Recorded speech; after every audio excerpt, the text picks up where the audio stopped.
welcome to the Nile Book Club, where we focus on African-centric literature inspired by the continent.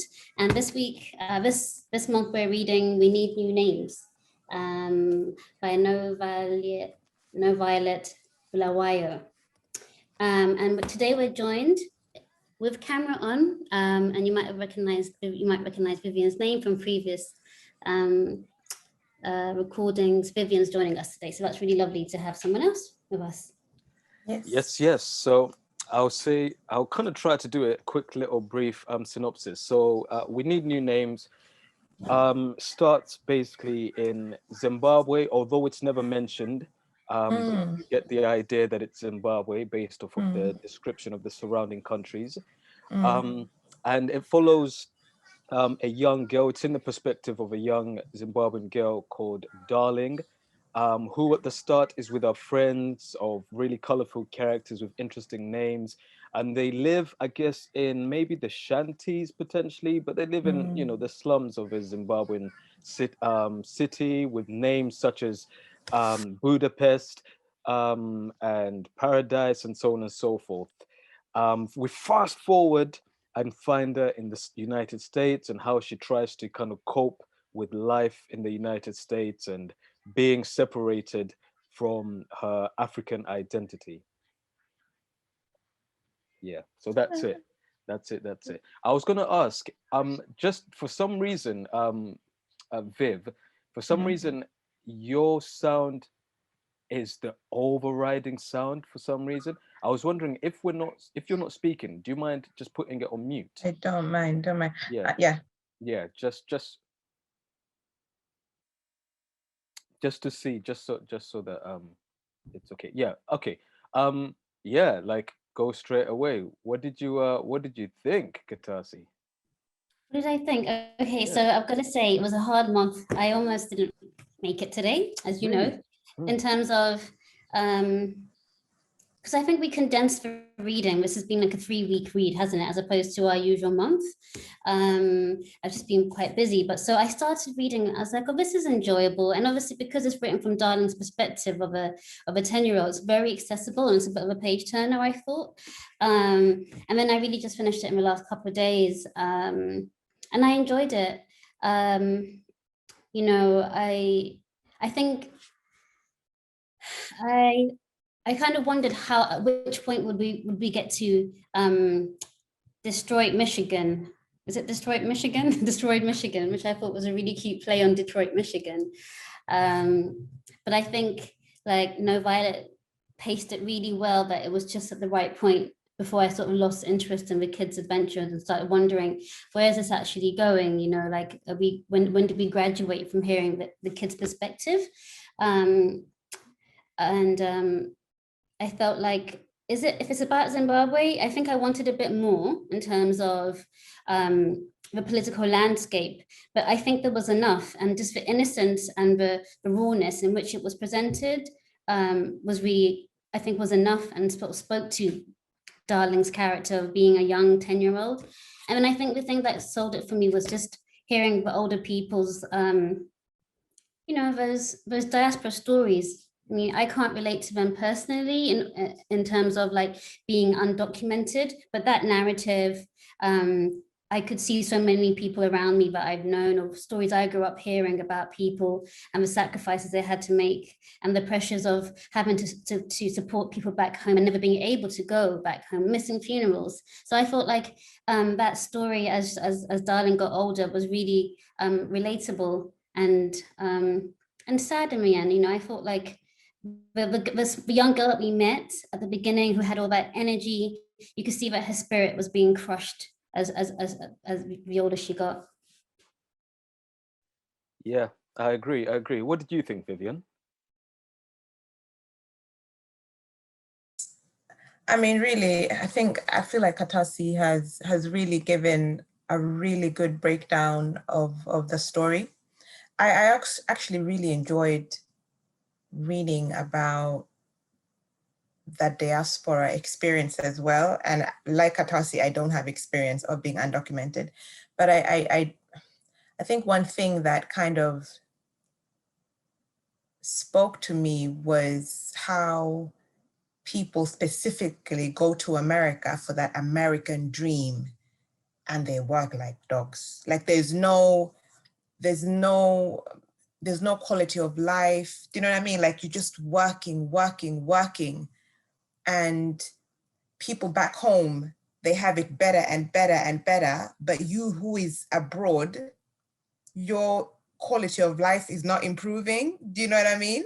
Like when the mom is like, oh, tell the auntie, tell her to send us money so that we can get the antenna TV or something, like cable TV, let's say, like so we can have a parable like our neighbors. Because I think in that shanty town, a lot of people had gone abroad and so were sending money back home. So the people in the shanty town, their quality of life was improving. I think they were improving maybe the structure of their homes, you know, but the people who were sending them the money, they're maybe still renting.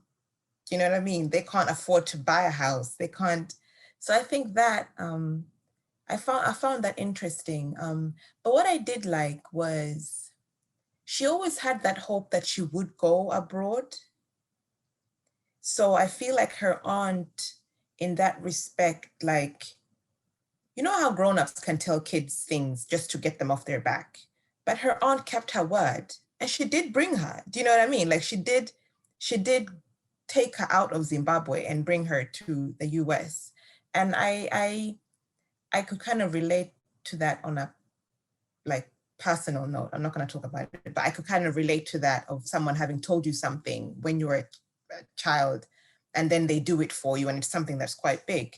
I think also the way the kids in this shanty town, I think the poverty, it saddened me a lot because the poverty hadn't always been there.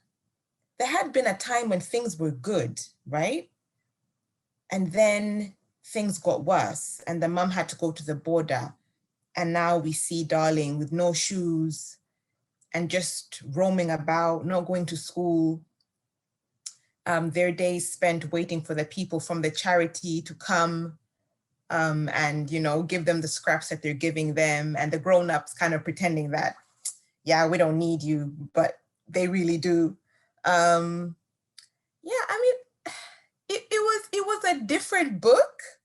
I enjoyed it, but it was different. Do you know what I mean? Like I've never really read a book like that, and for that, I will honestly, like, I'll take my hat off because it was different. I've never read a book like it. What do you mean by different? Different in what way? The way she writes. Maybe I haven't read enough books to be able to relate. Maybe the genre of books I have read is not this kind of genre, but the way she wrote it wasn't boring, but it was just different. Do you know what I mean? Do you mean it was I don't want to say mundane, but she, you know, because it's from a kid's point of view, it was kind of ordinary at certain times. Is that what you're saying? No, what I mean is like the way she played with words. Like the way she would structure her paragraphs, and like she'll just drop things in there and you're like, oh, okay, where did this come from? Do you know what I mean? I can't really give you an example, but yeah, I found that interesting. Yeah, for me, when you said that it was different, it made me think of another book called Beasts of No Nation. And that okay, one is okay, is it good?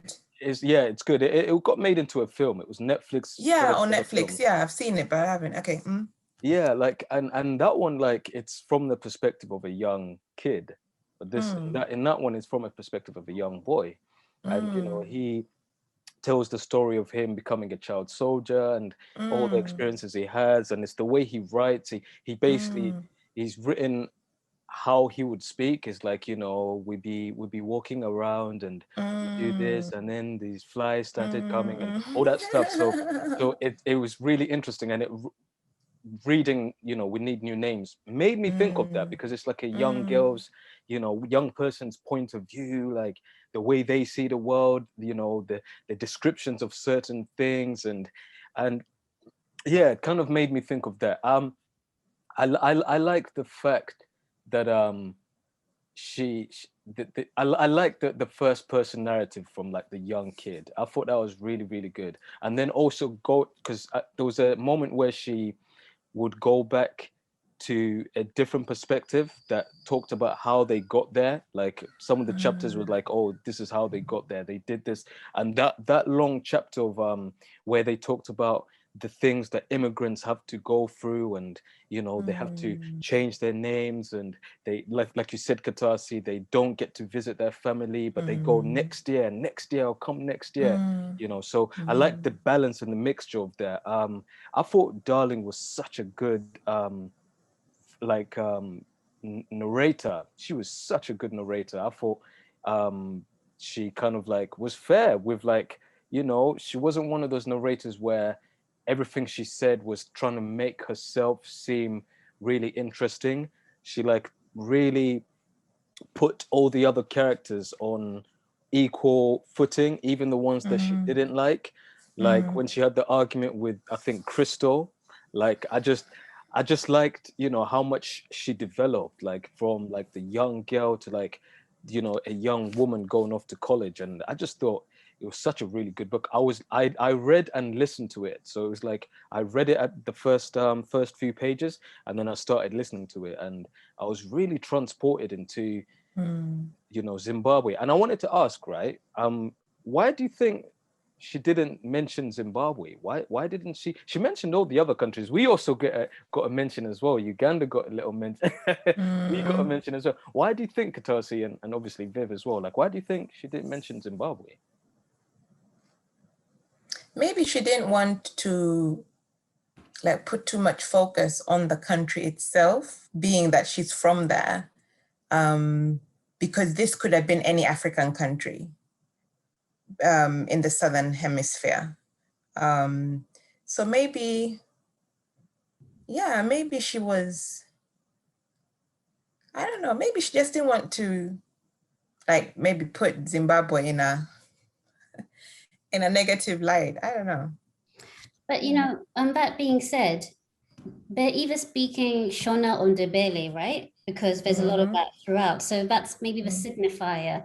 When you're telling a story about a place, you don't always have to call it out because it's less performative then, isn't it? Like, and then when we went to Harare or whatever,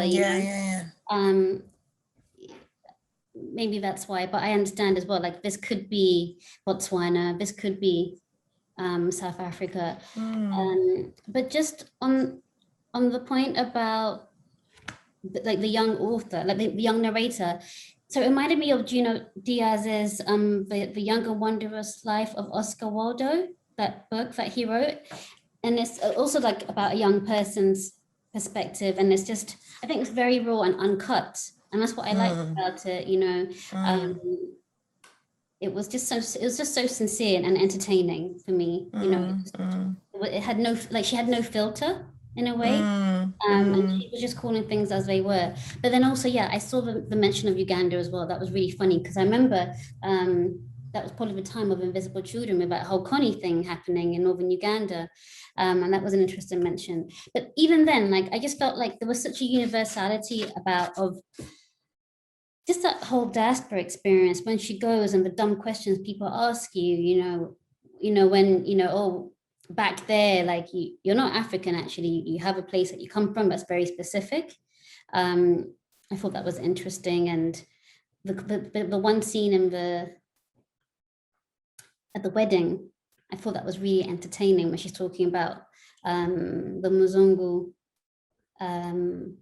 bride. And again, these transactional relationships. And I did think about Kalunji because of your play that you're writing.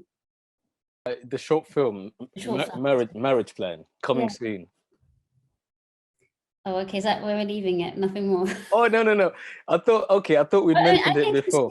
So basically, I could speak more on it. Okay, please do, because that's what it explores, all these themes, and your story is based on Ugandans. So for me, it just transcended Zimbabwe. It was just, I hate to say, like, the African experience. Yeah, no, you're right. I did think about that, like, because my short film Marriage Plan, which is coming soon. It's about a young man in his 30s who's grieving the death of his fiance, and 5 years later, his dad sets him up with a woman from Uganda, but the catch is that he has to basically give her a spousal visa. So it's basically a way for her to stay in Britain. And basically, so they have to kind of find a way to like convince the authorities that they're actually in love, and they've, you know, it's not a marriage of convenience. And yeah, like, it was interesting the way she was describing the wife, like, oh, the bride rather, like, you know, she said she was ugly and stuff like that. She had no filter. She definitely had no filter. And I really, really, really liked her as a narrator, and I could see how vivid she was as well. And also, fun fact, it's actually being adapted into a stage play. So it's being adapted into a play. I'm surprised because it got it made the Booker Prize shortlist in 2013. This was like in 2013, and only now has someone shown interest in turning it into something other than a book. So that should be really interesting to see how that's done on stage. But going back to like not mentioning Zimbabwe, it was interesting because I noted it because she also didn't mention the president, because I think around that time Mugabe was still alive, right? This is 2008. It's set in 2008, 2009, because they mentioned Obama and that kind of stuff. So I just wonder if she, you know, she was just wary not to mention, because people that mention Zimbabwe and Mugabe in their country, when they go back to their country, they get arrested. I And they're a know, target. yeah, they become a target, because I know there's a writer called Tsitsi Dangaremba, and she had a similar situation as well, where, you know, she got arrested for like doing a protest. So maybe it was a political decision. She decided, you know what, let me just not. And in fact, she doesn't even use her real name. NoViolet Bulawayo is in her real name. So she was very clever with, you know, deciding to how to depict Zimbabwe, because they speak Ndebele sometimes, like it sounds a bit like Zulu, and so it didn't sound like Shona. So yes, it's really, really, really interesting book. Yeah. I think another thing that I thought about was how, oh, no, I just forgot it. No, keep going. Yeah, I'm just trying, it just jumped out of my head. What was I gonna say? Yeah, like the common thing, or okay, when people come from Africa to like Europe or the US, and school is really easy for them, because in Africa, like the school systems, although like people here don't think so, but are quite good. So when you get here, it's not hard. Do you know what I mean? Like, you've kind of already done that. And you could see that she was really, really intelligent. But still, I felt like her color preceded, like went before her in whatever she did. Do you know what I mean? Like, people automatically think that, oh, you're not clever enough just because you're Black. And there was a time, I think she said something and she was like, do you know what I mean? Like, she was just rolling her eyes at her friends because she couldn't believe like how dumb they were. I think that for me was something I kind of thought of, and I was like, I've seen that happen time and time again. But also, like, going back to the wedding, how when we get together with our people, how our like language and personalities change. Do you know what I mean? Like, when not like yesterday, we were like, what, 8 Ugandans, and you would just, you just let loose. You don't behave the same way as you would maybe with your white friends. Or maybe people, you maybe behave the same kind of way with other Black friends, but when you get together with your like kinsmen, it's another thing. You speak in your language, they understand the jokes. So yeah, I think when you live in the diaspora, like weddings and parties is where people look forward to them, because that's where you can kind of let your hair down, you know what I mean, from the stresses of life, and meet people you haven't seen in a long time, and so on and so forth. But yeah, I found it really sad about like her dad, him having gone to South Africa and not having kept in touch. That really, really saddened me. And then coming back, HIV, AIDS, so common in that era, you know, and as a child actually being traumatized. Like you could actually see that she was proper traumatized.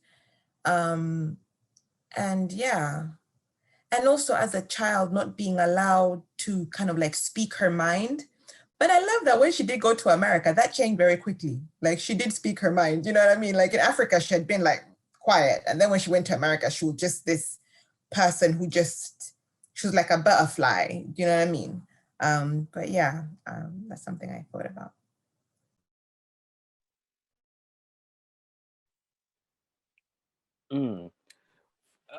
Was there any kind of challenges you found? Because I know maybe the challenges, there were some moments where, and it goes back to a similar argument we had with the first woman, where Jennifer Nantubuga Makumbi, like she wrote in Luganda in certain moments. And obviously, if you're not a Luganda reader or speaker, you don't understand that.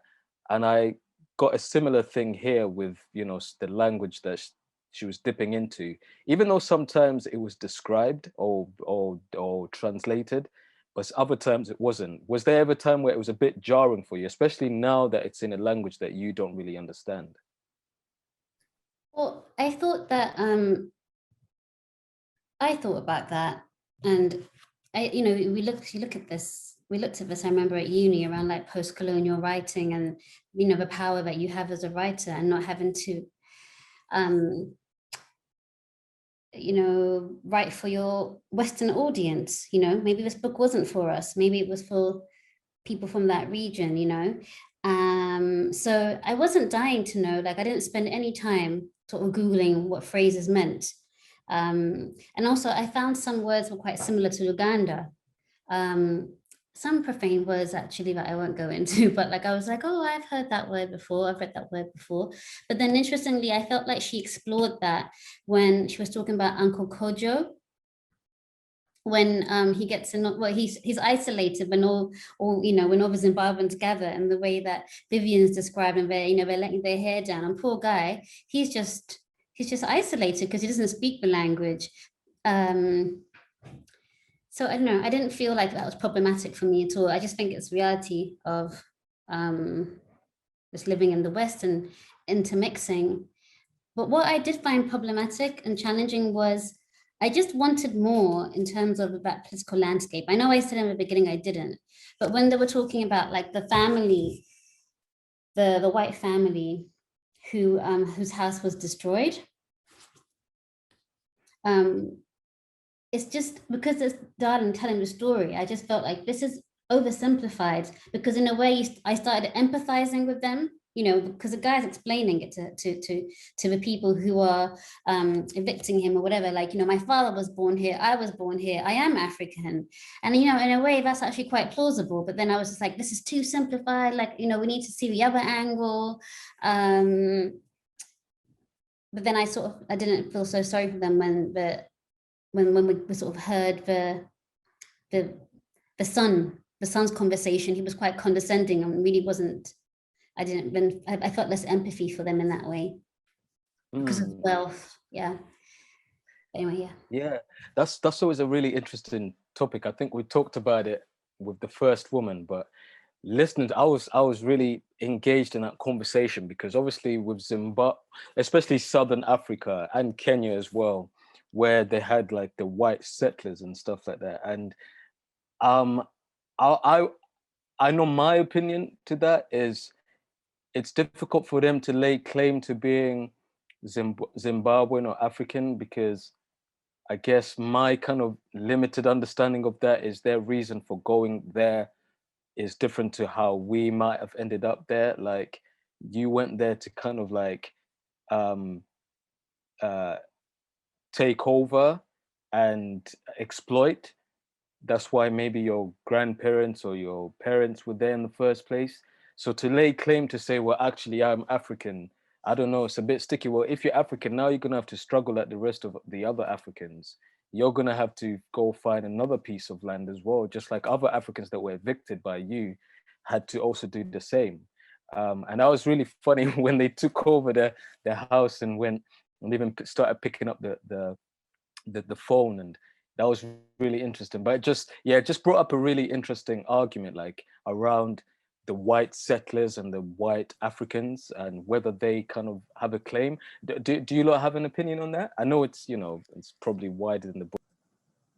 Yeah, I think what it really also showed was the stark contrast between like Darling's life and their life. Do you know what I mean? Like they came into the house and they're like, wow, like they've never seen anything like it. Do you know what I mean? They've never seen a microwave, or they've never seen a dishwasher or whatever. Like they were so in awe. And it's sad because in the 21st century, like wherever we are, I think everyone, it's not possible, of course, but we should have like a basic, do you know what I mean? Like people are still living in houses made out of tin, like iron sheets. Like really? Do you know what I mean? It's sad.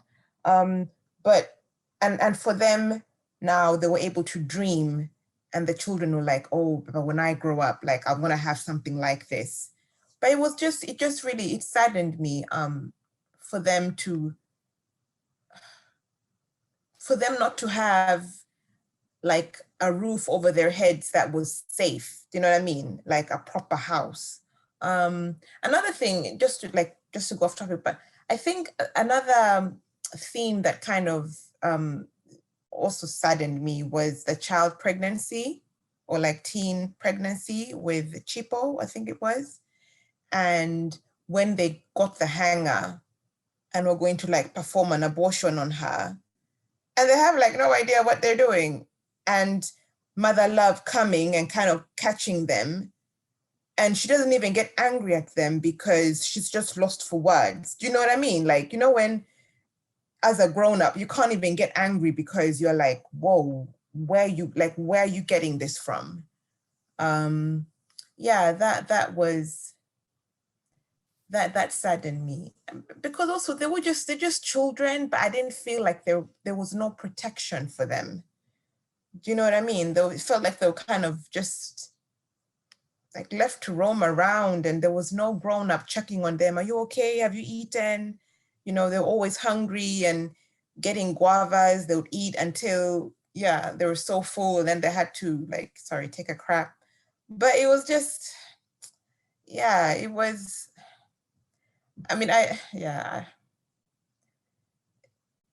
know people who have grown up in Africa who have experienced that, and they're not traumatized by it. They'll be like, I had the best childhood. Do you know what I mean? But I think for me, who's not experienced it, I'm like, where are your parents? Do you know what I mean? Like, where was a grown-up just checking on you? But yeah. But you know, you make some really interesting points. I don't think her friendship circle was much different in America, you know, because her friend Crystal got pregnant as well. They were watching porn, you know, the way her first sort of sexual encounter was also very, you know, concerning. Like she had no guidance, like she was really raising herself, and I did feel really sad for her that way. And then, yeah, that scene with the abortion, the potential abortion, I was like, dear God, please don't continue describing this. Like, I'm glad it stopped where it did, because it was just getting quite graphic for me, and yeah, it was a bit much. But in terms of trauma, I actually think that African people or Black people are very good at just normalizing things that are actually quite heavy, and we just take it with regard. And there's a lot of trauma in this book, you know, like her mother having sex with that man and she's under the blanket, you know, and she just talks about it in quite a blasé way. So I think there's sort of a bigger point around the resilience of Black people, but also the fact that we're not very good at processing things. It can also be like the expectation for us to be strong enough to be able to like endure that kind of pain, because the white dudes who were getting kicked out of their houses, they couldn't fathom being kicked out of the comfort of their house, like their big ass beautiful house with all the gadgets.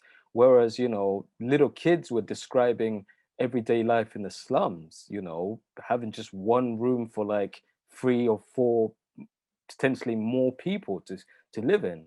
So there's almost this expectation that I don't know, maybe it's like skin tone or our history or the perception of muscle mass, whatever. There's this kind of maybe perception that we can endure pain more than other races, more specifically, maybe more than the white race.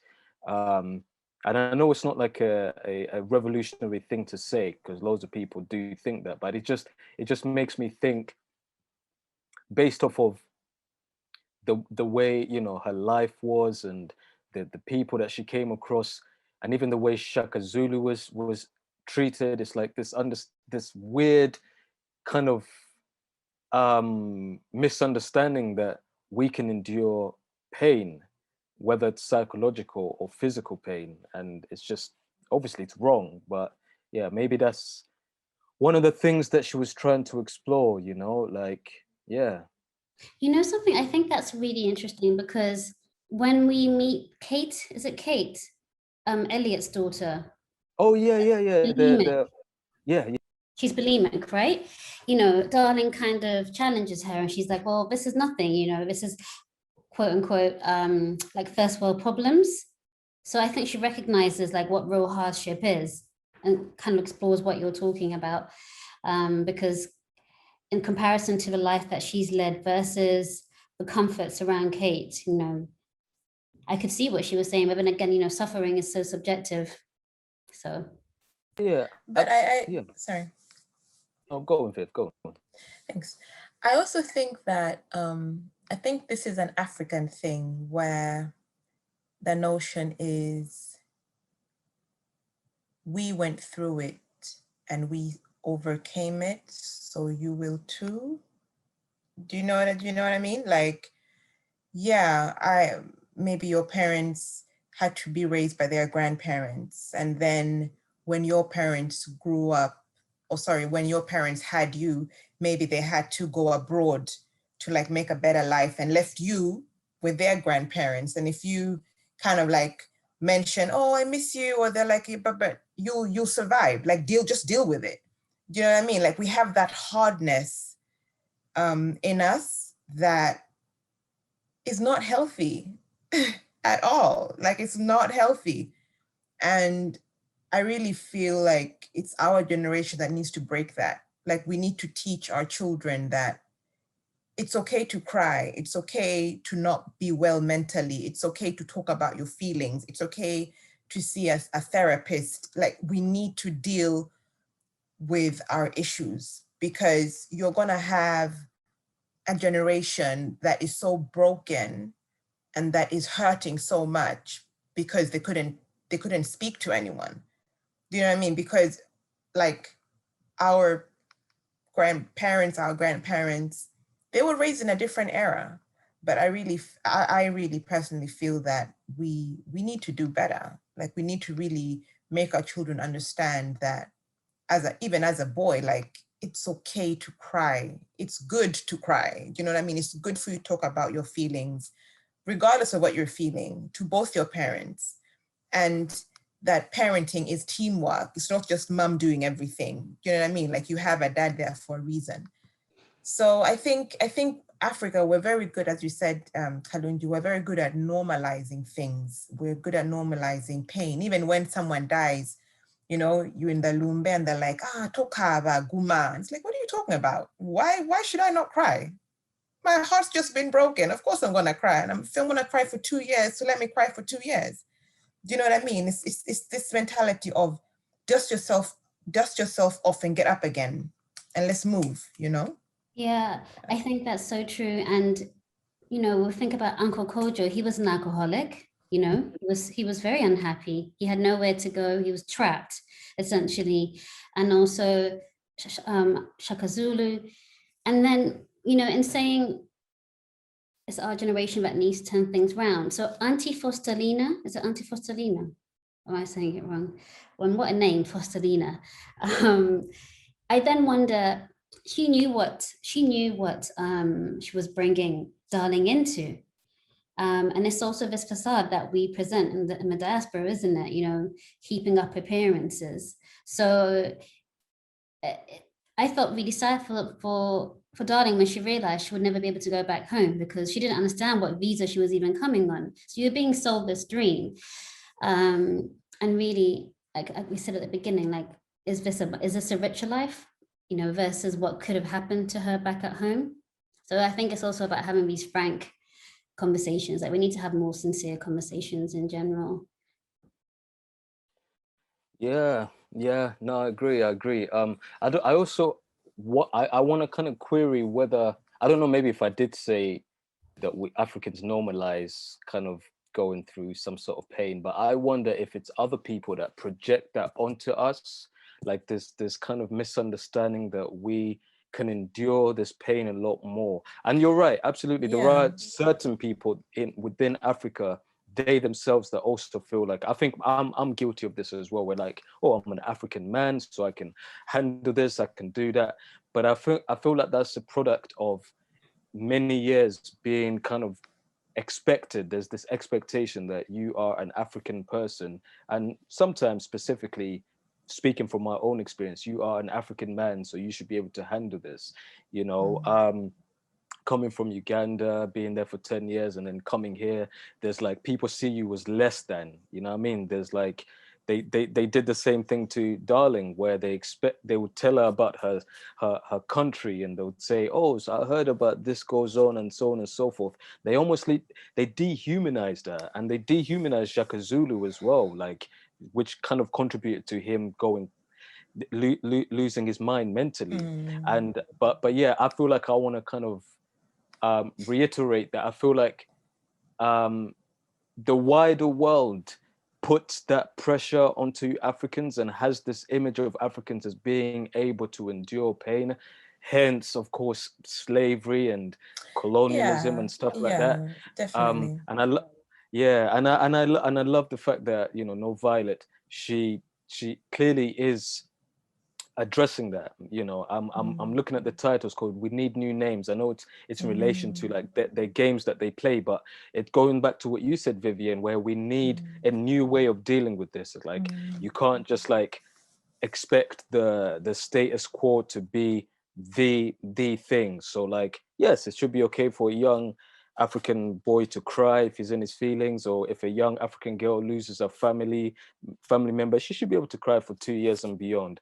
Do you know what I mean? So I love that she kind of didn't shy away from a lot of this subject matter. And poor Uncle Kojo and TK, you know, TK going off to Afghanistan, you know, like I felt sorry for the poor guy. Like, and he himself was in a, you know, even though it was African, what do you lot think about this? Because, you know, obviously I'm a single dude, but like, what do you, and feel free to say shut up and none of your business, but moving, almost like being in a family where, okay, it's an African family, but at the same time, you're from different parts of Africa. So when they speak a particular language, you might still be alienated slightly. Like, you know, I've dated women from like all over, and, you know, one from Zimbabwe or a few from Zimbabwe. And it's like, if I was to hear her speaking on the phone to a family member, even though it's similar to Luganda, I would feel out of place. So my question is, how do you think Uncle Kojo was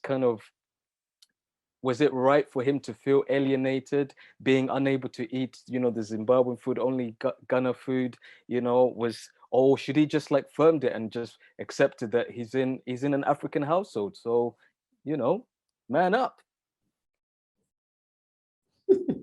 You know something, Katazi, what do you think?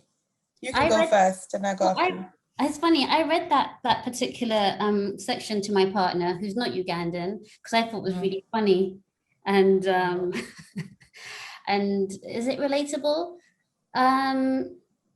You know, I'm really interested in bilingualism right now, because I want my son to be bilingual or possibly trilingual. So that requires a lot of intention, intention. You really have to be intentional about speaking the language over English, which is a majority language. So, and with other friends my friend's husband's Irish, he speaks Irish to their son. She often feels left out. She's English, you know, but I would rather feel isolated than take away the option for them to understand or have a connection to their mother tongue. Like, I've discussed that, and I think it's okay. And also, you know, in the spirit of Pan-Africanism, we can learn new languages. Yeah. So I think he was just a very frustrated man who didn't really have much of a social life, apart from that woman who I think might even be servicing him, you know, the woman, the prostitute. I'm not sure she was a prostitute, a sex worker, I beg your pardon. I missed that one. Which one was that? Yeah, the one who told Darling, "Oh, you're so beautiful" or something. Yeah. But I think they just bumped into her though. You think they just bumped into her? Yeah. I just I just feel like poor Kojo, he just needed some Ghanaian people so that Postelina could be in that environment. You know, you just got to make it work. There's a duality that's just needed. Vivian, what do you think? I mean, I think, okay, so to having like a partner from another, I can't relate to that because my husband is Ugandan. And so, yeah, but I do agree that you just learn. Do you know what I mean? Like, if your partner is Nigerian, you learn to make the jollof rice. Do you know what I mean? Like, you learn to make the egusi soup, and then vice versa. They learn to make your food as well. Do you know what I mean? It's not just one part of the woman servicing the man, but it's just making sure that if you are in a household where there are two different nationalities, that you are intentional when it comes to the food, to the language, to the culture. You have to, and that can be hard though, because you don't want one to overbear the other.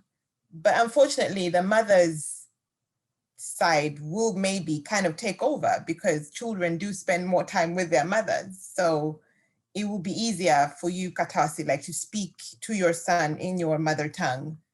Do you know what I mean? Because you're going to be with him maybe for the next year and a half every day.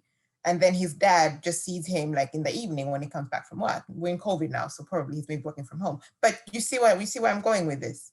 But I felt sorry for Uncle Kojo. But I also, I think it also goes back to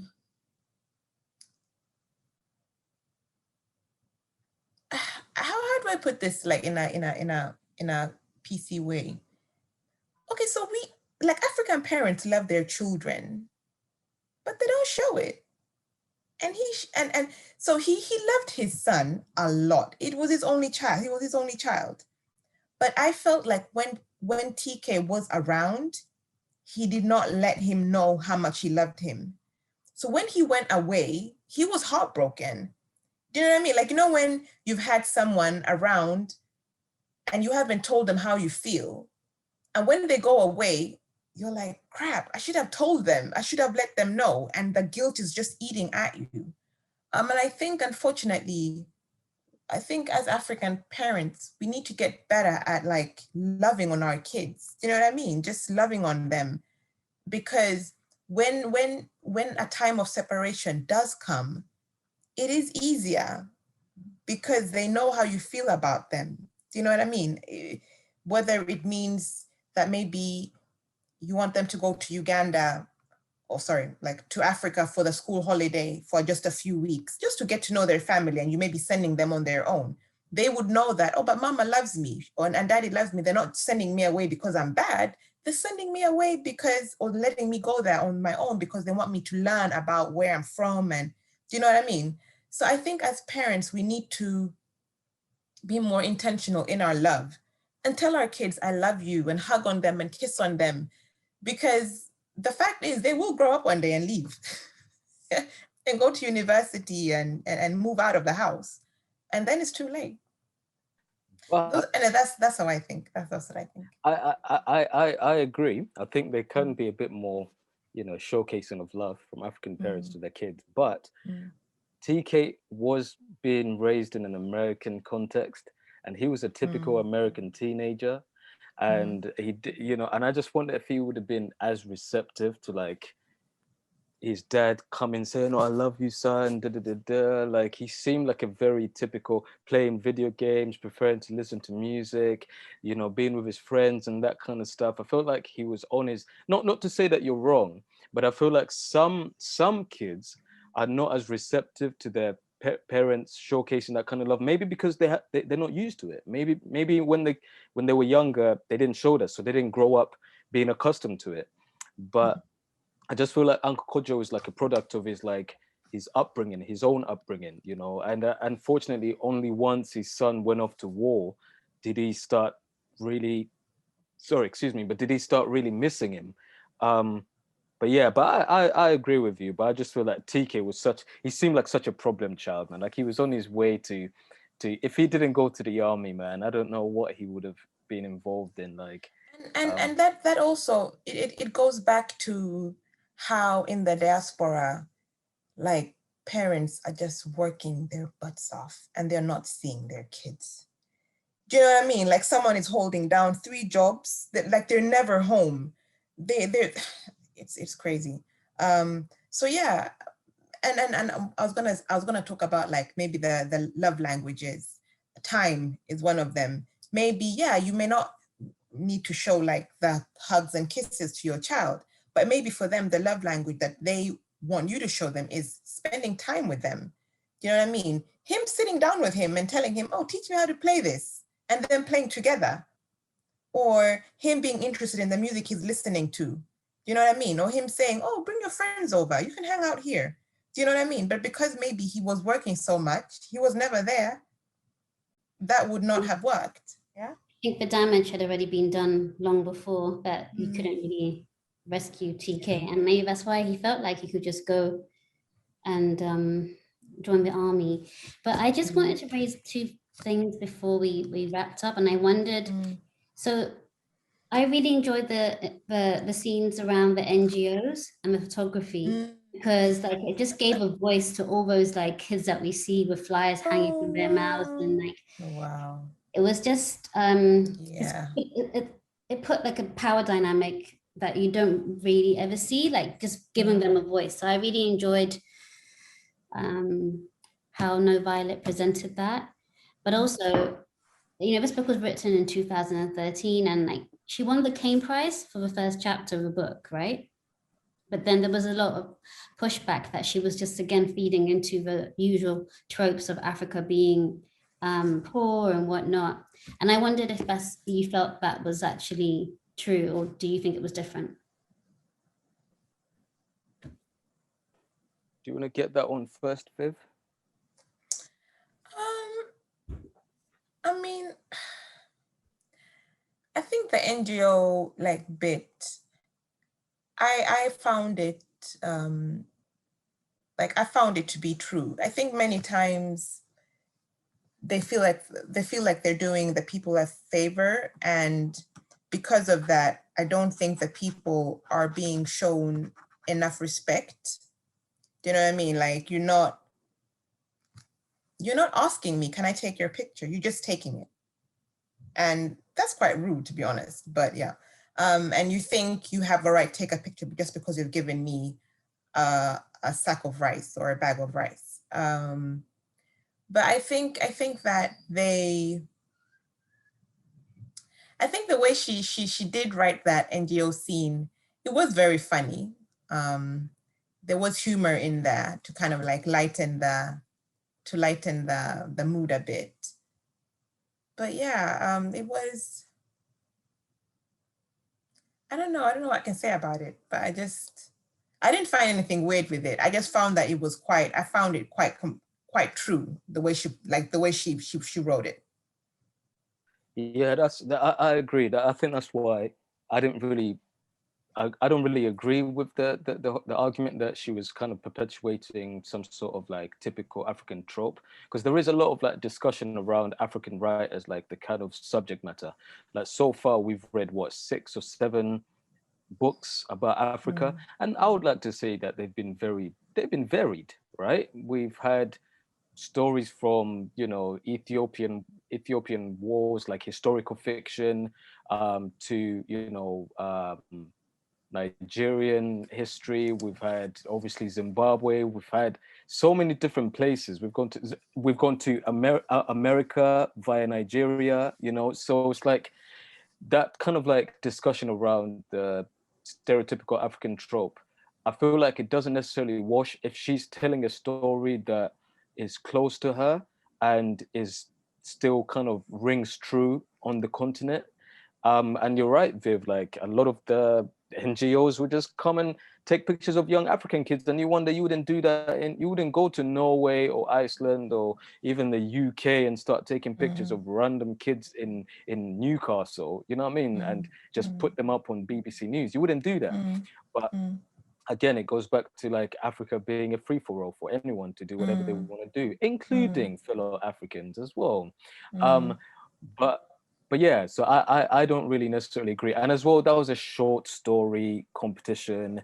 It was the first chapter, so obviously she goes beyond that in the actual book, in the longer book. So people need to be a bit, I don't know, just like I don't necessarily agree with people trying to maybe I've been guilty of this, but trying to prescribe writers from Africa what kind of subject matter they should be writing about, you know, like, and at the same time, I also don't think that we should just write about poverty and war and everything. But I don't think people are. There's loads of people writing loads of different books like around Africa. And of course, poverty does come into play sometimes, but that's because it's yet to be eradicated, you know, like it's still a fact. If she didn't mention it, they would say, well, how can you ignore the realities of Africa? So it's like doomed if you do, doomed if you don't, like, you know.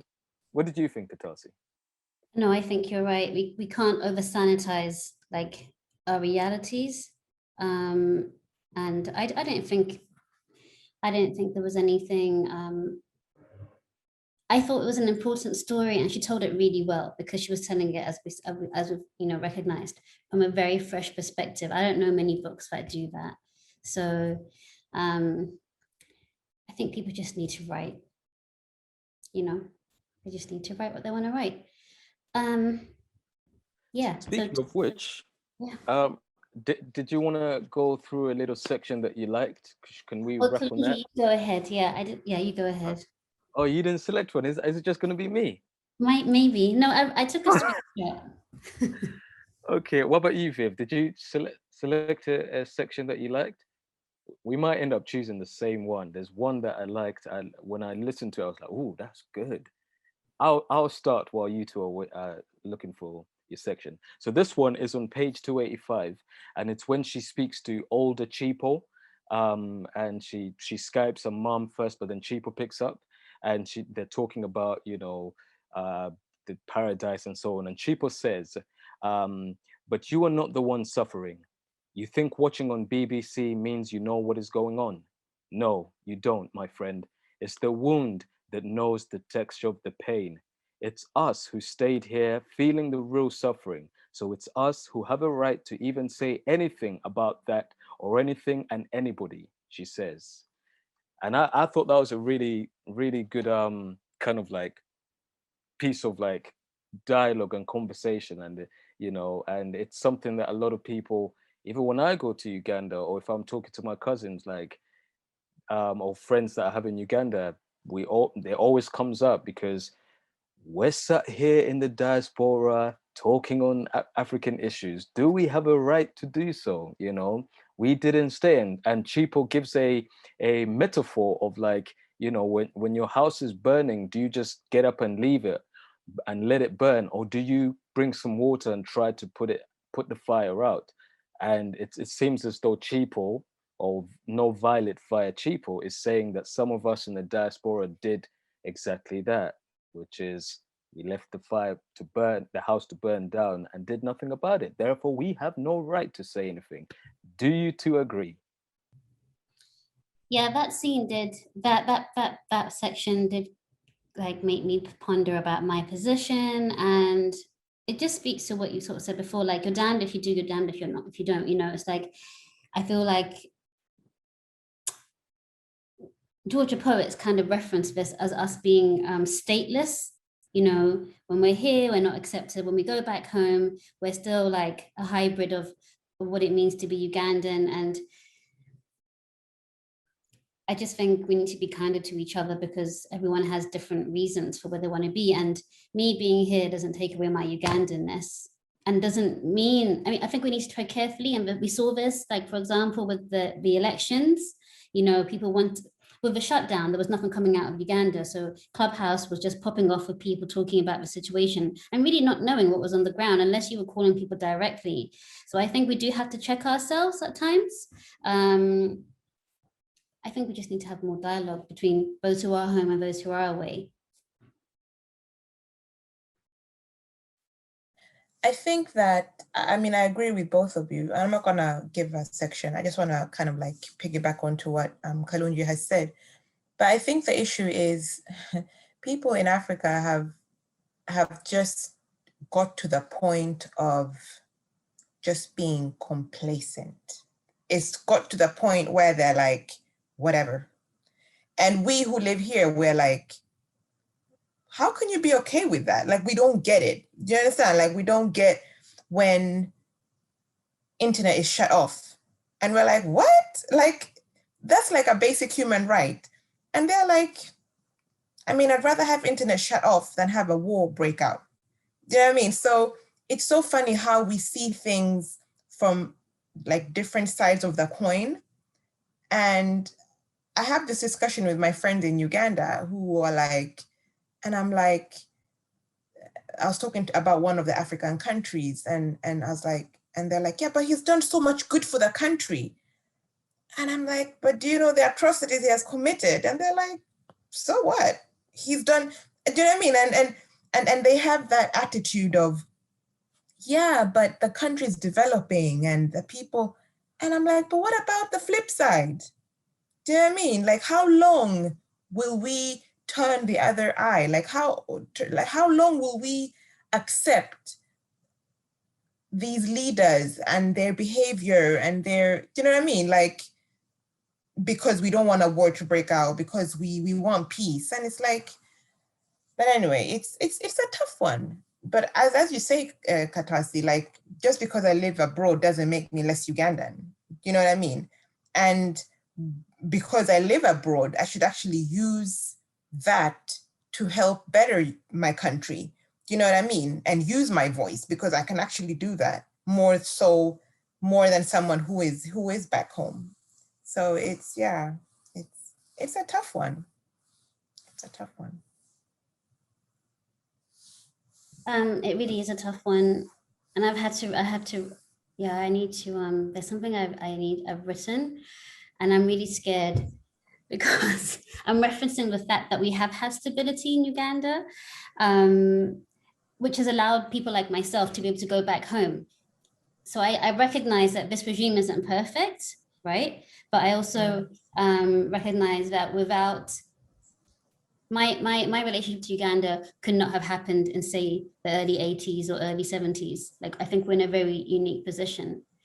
But anyway, you might want to cut that, Kalunji. But my favorite section, I already took a picture of it, and it was just on page 161, and it's the section where Uncle Kojo is talking to, Uncle Kojo walks out, Darling's talking about the gatherings. Whenever they come, Uncle Kojo leaves the house for most of the time because everybody will be speaking our real language, laughing and talking loudly about back home, how it was like when they were growing up, before things turned bad, then ugly. They always forget Uncle Kojo cannot understand them. And he sits there looking lost, like he just illegally entered a strange country in his own house. It's a good section. It's a good section. I find it sad that he leaves. Do you know what I mean? It's a bit childish to leave, because if you have chosen to be with someone who's not from your country, you make the effort. Do you know what I mean? Like, you make the effort to, like, and I think also, I think we give people less credit, but people do. Yeah, we would speak Luganda if there's someone. Okay, sorry, we would speak Luganda if someone who doesn't speak Luganda is there, but would also speak English. Do you know what I mean? We'll kind of mix it up. We're not going to say that, oh, we're going to speak English all the time, but we'll kind of mix it up so the other person can understand as well, and if need be, translate for them. So I find it a bit sad that he is letting his ego come in the way and just be like, I'm out. You know what I mean? It's a bit rude. Yeah, because if he was in the Netherlands, right, or if he was in Sweden, you best believe he's going to find a way to learn that language. Yeah. He's not going to leave. He's going to take extra lessons. And Yeah. I feel like sometimes we don't make an effort when it comes to African languages. Like we just go, well, you're the only country that speaks it, so what's the point? You know, I'm not getting tested. It's not a prerequisite for me to stay in that country. I don't need to know Shona or Twi or whatever. So yeah, so I think I did find that a bit disrespectful of Uncle Kojo, because after many years he would be able to pick up a little bit of whatever language they were speaking, because eventually you do, and you do it for the European languages, so do it for the African languages as well, you know? Yeah, absolutely. But listen, we are way beyond the time. But yeah, so next time, myself and Katasi were thinking that we might have a break, maybe either June, July, or maybe summer holidays, so that, you know, there's no kind of need to read during July or June, whichever month. But our next book, Viv, you mentioned in one of the comments on Instagram, Ngugi wa Thiong'o. And I was thinking there's a new Ngugi wa Thiong'o book that was nominated, longlisted for International Booker Prize as him as a translator and author. It's called The Perfect Nine. I don't know if you'd want to read something that's current right now, or do you want to go way back in the days? Oh, no. I can read current. Yeah. That's fine. Yeah. Yeah? Okay, cool. Yeah. So in that case, we can consider Ngugi, because I would definitely love to read some of his kind of literary fiction. But yeah, so Katasi, we'll have a chat about the next session. And yeah, thank you, Viv. Really Thank you so appreciate much, it. guys. It was amazing. Thank you so much for having Thank me. you. Thank you. Thank you very much. All right. Okay. Okay. Bye-bye. See you later. Oh, wait. No.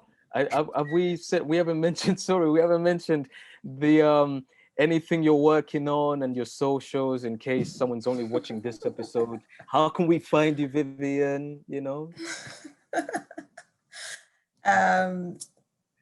I mean, I'm not like you guys, so I'm not like in the arts and stuff. But yeah, I mean, my Instagram is Mrs_Midi.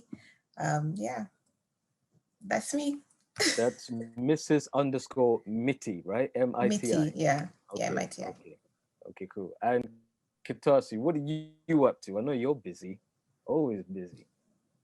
Too busy. Well, just finalizing this journal on Kampala and writing my guest curator's note that gives me anxiety. And this conversation is making me think maybe I need to go relook at that little note I'm writing about Kampala. But anyway, yeah, so just look out for, in June, I'll talk about it in our next one. I'll talk about it, yeah? What my project is and the launch and whatnot. Thank you. Okay, yeah, well, and me, what am I doing? I am writing, I'm kind of editing, post-production, my short film, Marriage Plan, so look out for that. I just finished doing an audiobook. Don't want to say what the audiobook is in case something happens in it, but look out for that one as well.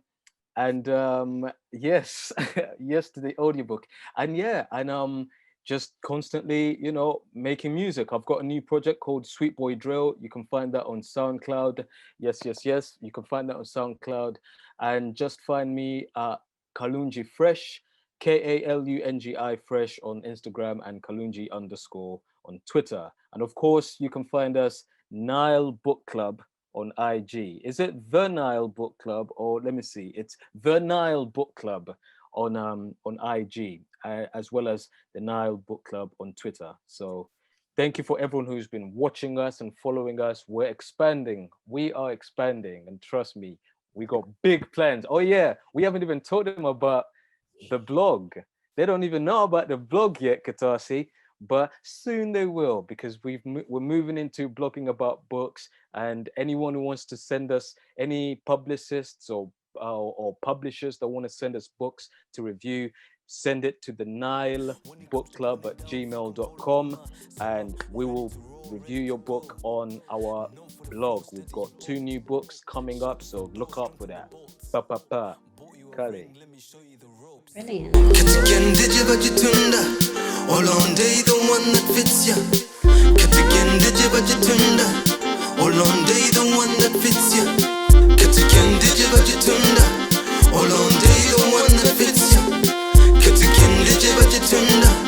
All on day, the one that fits ya. The moon they are gone, say I know she can mash it up. She put it in reverse just to show she can back it up. The cake that she make is hers, so she stuck it up. Natural woman, she not feel make it up. Everything blessed now, everything